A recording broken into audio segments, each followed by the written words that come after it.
Welcome to JSS Matriculation School Talavadi social class. Today I go to explain you 10th standard geography lesson number 3 India agriculture. In the past class I explained soil and different types of soil, irrigation and sources of irrigations, agriculture and types of agriculture, and the next is major crops in India, cultivated crops in India. Today I go to explain you livestock. Livestock is an integral component of the farming system in India. The livestock sector is socially and economically very significant due to its multifunctional outputs and contribution to socio-culture security. It is also helps to improve food and nutritional security by providing nutrient rich food products, generate income and employment, and act as a cushion against crop failure. Provide draft powder and manure inputs to the crop subsector. Livestock census. First livestock census in India was conducted with the title of Dairy Cattle Census in 1990.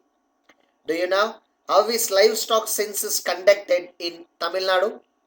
State government is conducting livestock census with the help of Department of Animal Husbandry at state level and regional joint director at district level under the guidelines of Government of Indian Ministry of Agriculture and Farmers Welfare. Department of Animal Husbandry, Dairying and Fisheries. Next we are going to learn about cattle. Cattle constitute 37.3% of livestock population in India. India has the second largest cattle population after Brazil and world level. Cattle population in India belongs to the different breeds. These include milch breeds, draft breeds, mixed or general breeds. Next we are going to learn about goats. The goat is the poor man's cow providing milk, meat, skin and hair. It is the main sources of meat for the country. Next we are going to learn about buffaloes. Buffaloes are an important source of milky supply for India. Uttar Pradesh has the highest number of buffaloes, 28.2%, followed by Rajasthan 9.6%, and Andhra Pradesh is 7.9%. Next, we are going to learn about dairy, meat and wool productions. According to 2016 and 17 census held by state by UT, Animal Husbandry Department, we are called now Uttar Pradesh, Rajasthan and Madhya Pradesh. While looking at the meat, Uttar Pradesh is the leading producer following Maharashtra and West Bengal. The leading state in the wool production is Rajasthan, followed by Karnataka. Next we are going to learn about fisheries. Fisheries in India are a very important economic activity and a flourishing sector with varied resources and potentials. Fishing in India is a major industry. It is coastal states employing over 14 million peoples. It provides about 3% of world fish and occupies second place among the fish production nation of the world after China. It is also help us to augmenting food supply, generating employment, rising nutritional level and earning valuable foreign exchange.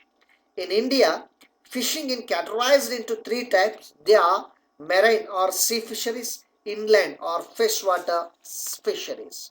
Now we are going to learn about marine or sea fisheries. It includes coastal, offshore and deep sea fisheries mainly on the continental shelves.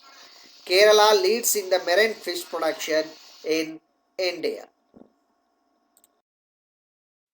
Next, we are going to learn about inland or freshwater fisheries. Rivers, lakes, canals, reservoir, ponds, tanks, etc. are the source of fresh water fisheries. About 50% of the country's total fish production comes from the inland fisheries, and Andhra Pradesh is the leading producer in India. In India, the important varieties of fishes caught by the fishermen are catfish, herrings, mackerels, perches, eels, millets, etc. Next subheading is major issues faced by farmers in India. In that major issues now, first one we are going to learn about the small and fragment land holdings. The problem of small and fragmented holdings is more serious in densely populated holdings is more serious in densely populated and intensively cultivated states in India. States high cost of inputs. Good quality seeds are out of reach for many small and marginal farmers due to their high prices. Next is infertile soil. Indian soils have been used for growing crops over thousands of years without caring much for replacing. This has led to depletions and exhaustion of soil resulting in low productivity. Next is lack of irrigations. One Only one third of the corporate area falls under irrigated area. To make agriculture reliable, irrigation facility has to be developed. Next is lack of mechanism. In spite of the large scale mechanization of agriculture in some parts of the country, most of the agriculture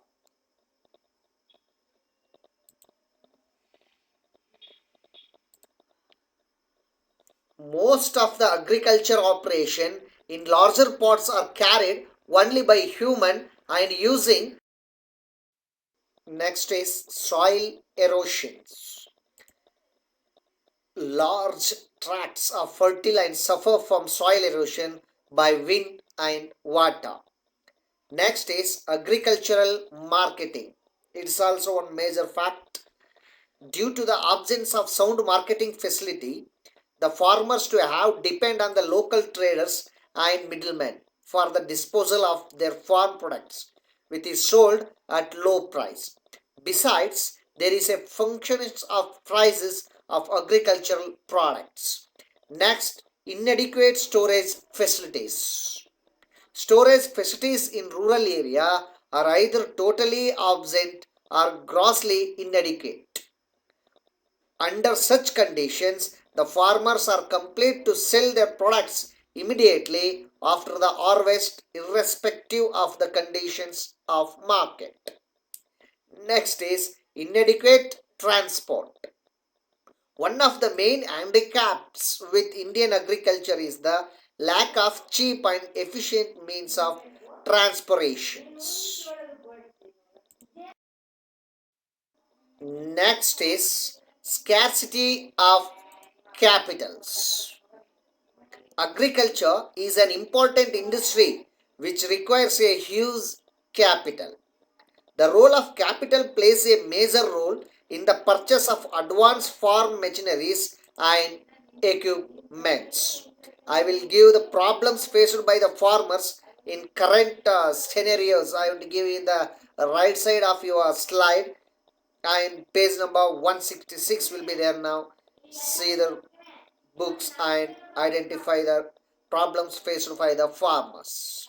Thank you to watching my class.